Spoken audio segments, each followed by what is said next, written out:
Crack of dawn in New York City, and Sylvia Vogelman is already on her third cup of coffee. I really hate the mornings. I'm not really the best morning person.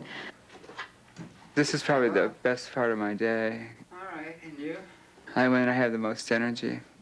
But Paul Black and Sylvia Vogelman do share something in common.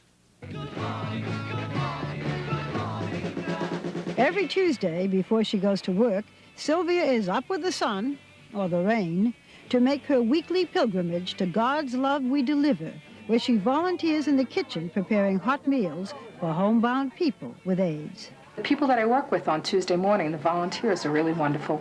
But then you'd have to get fired. It's a generation. We just have a great time. It's so important to all of us to get those meals out and to work really hard for our clients. Paul hasn't had the strength for daily tasks for nearly 2 years. My lover and I were both homebound. He died in November.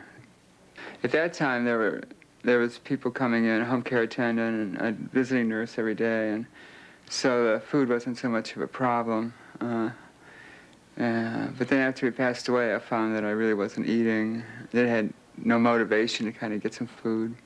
And Paul's situation is not unique. The AIDS epidemic has grown and grown and grown. And what's caused this agency to grow just as fast as the AIDS epidemic has is that we have never said no to an eligible client, and we never will.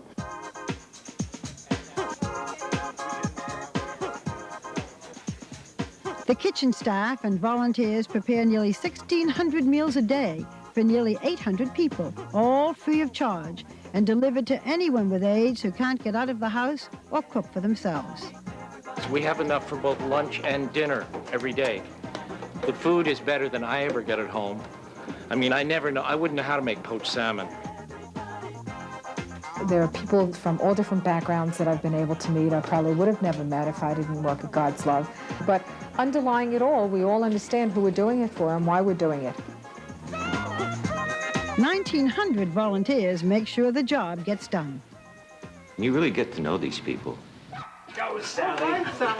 Little quirks and, what they like and what they don't like. I try to divorce myself from it, because you lose so many people, and they're really good people. She's all excited. Most of my friends are at work during the day, so it's been really good for me. I don't entirely lose touch with the world. It's something that I keep looking forward to, because at this point, nutrition's about the only thing I have going for me. It's a beautiful meal. Are you kidding? Look at this gorgeous meal. The whole idea of being able to give somebody something that they really need in a time of crisis, I thought was really important.